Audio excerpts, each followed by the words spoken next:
Greetings and blessings to everybody.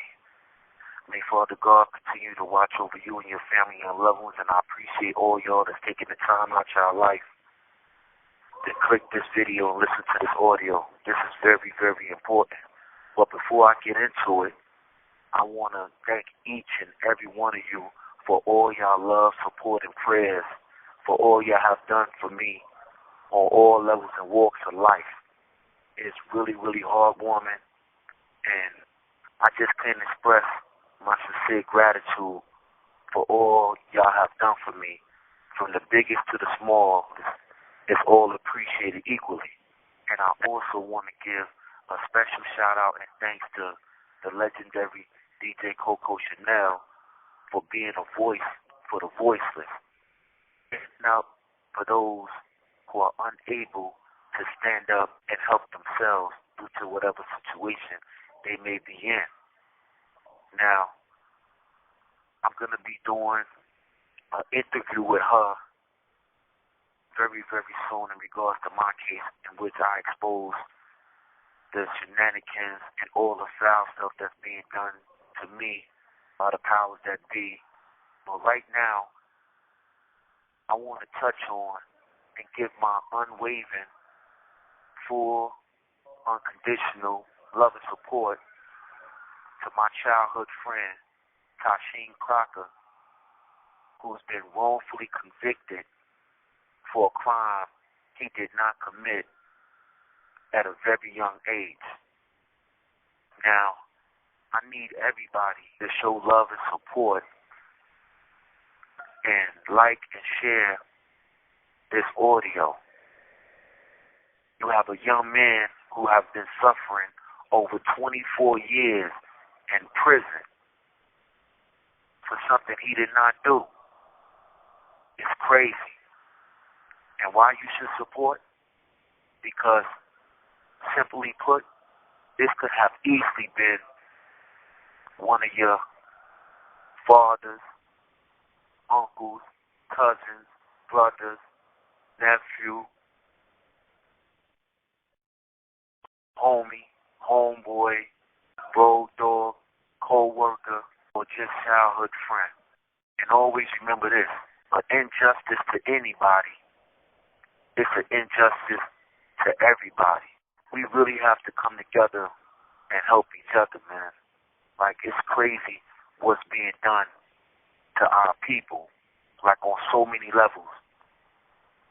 So I will really, really respect and appreciate all y'all can do to help and share this video and get the word out so we can get this brother home sooner rather than later.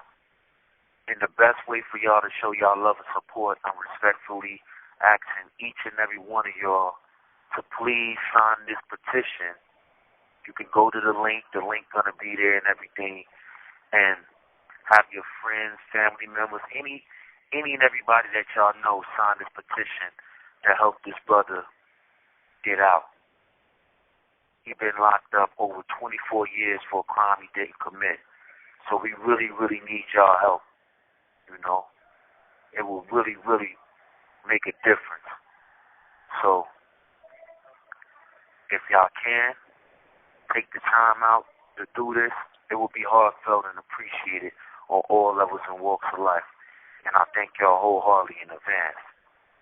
And with that being said, I'm going to pass it to DJ Coco Janell so she can further explain to y'all in more detail what's going on with his case and how he was wrongfully convicted for a crime he did not commit. And with that being said, y'all take care and be blessed. I'm out. Peace. This is DJ Coco Janell, formerly of BET Networks and WQHT Hot 97. I want to share a story with you about a man named Tasheen Crocker. Now, Tasheen was arrested at the age of 19 back in 1998 in York County, Pennsylvania, and he was wrongfully convicted and sentenced to life plus 30 for a crime he did not commit. Now, the Innocence Project is involved, and there's been investigations, and there's evidence of corruption, coercion. There's newfound evidence. There's old evidence that was hidden for 24 years. There's witnesses who should have been called to testify that was critical to the case who were never contacted. And there's new people willing to speak up. Even the victim's own mother is willing to testify that she was told 24 years ago by the prosecutor, by two prosecutors working on Tasheen's case, that they knew he did not kill her son. And then they told her who did kill her son. They told her the name of the person. They hid this information. So that's a Brady violation. They hid this information. This just got revealed to Tasheen and his team in last year, in 2021, when the Innocence Project got involved and they put their investigators and lawyers on the case, and that's how it came out. The star witness, it turns out the star witness for the prosecution in Tasheen's case was the actual killer that they revealed to the victim's mother. And so this case is insane. It's insane.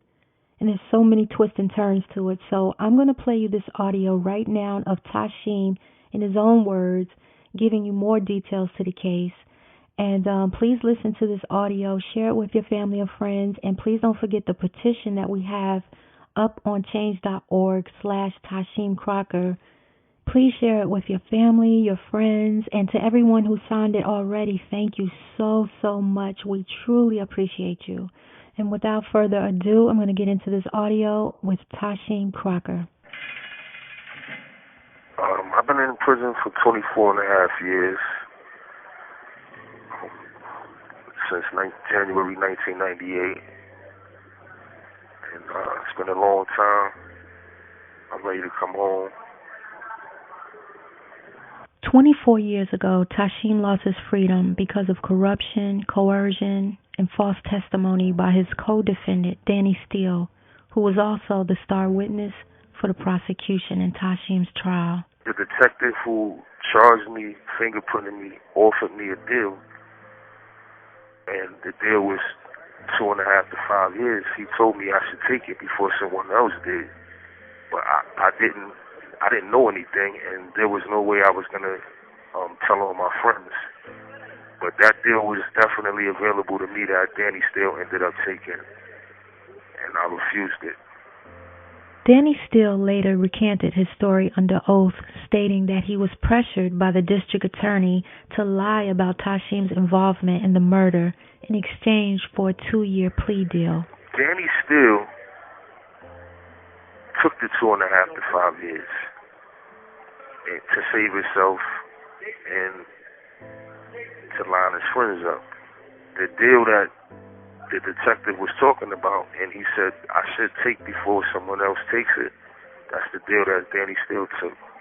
Danny Steele also negotiated this deal, and pretty much in a letter he wrote to the prosecutors, told them that he would help them in all the right ways for this deal. And helping them in all the right ways meant demonstratively testifying falsely and being unable and incapable of not lying when the truth was available. One of the most unusual things about this case is the fact that the victim's own mother is willing to testify that she was told by two prosecutors working the case that they knew Tasheen didn't do it. And not only did they know Tasheen didn't do it, they knew exactly who did. In December of 2021, after sitting down with my legal team, I discovered that the victim's mother in my case told my investigator that Danny Steele had killed her son, and she had been informed this by two prosecutors that prosecuted me, that worked on my case. And prior to that, that had never been disclosed to us, what they knew, what they suspected, or what they was telling the victim's mother behind the scenes. The prosecutor in this case failed to call important witnesses to testify. Witnesses who could have helped prove Tasheem's innocence have proof that they submitted critical evidence 24 years ago in Tasheem's defense. These witnesses were never called to testify, and the evidence that they submitted was never used. They continue to support Tasheem and are willing to testify on his behalf. There's a hotel clerk who actually worked the desk on the night in question, and she was not available for my trial. She was deliberately not available for my trial. Instead, her boss, the manager, came and testified as a Commonwealth witness, as a state witness. And today, she is available, and she has compelling testimony, as well as, evidence that she turned over documents that could have proved my innocence, that could have been exculpatory, and also discredited Danny Steele 24 years ago. She turned that over to the police 24 years ago. They never turned it over to us. When the judge in my trial instructed the jury, during jury instructions, he explained to the jury that if I wasn't at the motel, then obviously I couldn't be a part of this agreement. And if I wasn't part of the agreement, that I wouldn't be found guilty. I first learned about Tasheem a few years ago, back in 2019, through his childhood friend Tank. I had just worked on a case for Tank, and so he told me about Tasheem, and he asked me if I would consider writing a letter on Tasheem's behalf.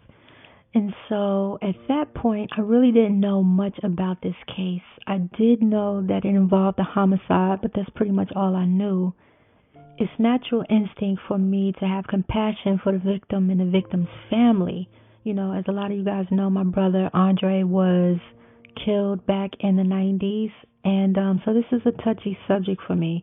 And I would only get involved with a case like this if I knew for a fact that the person I'm supporting is innocent. I asked Tasheem to send me over all of his case files, and he did that. And ever since I looked over his files, I've been a believer and a supporter. I know this man is innocent. So if you look at the petition that I created on change.org, I list 10 reasons why Tasheem should be exonerated, and I'm going to go over some of those with you guys. One, there was a Brady violation. The victim's mother is willing to testify that the prosecutor told her 24 years ago they knew Tasheem didn't kill her son, and they knew who did it. They never revealed this information. This information just came out last year when the Innocence Project got involved and investigated. There's witnesses who saw Tasheem a couple of blocks away when the crime took place. There's newly discovered evidence.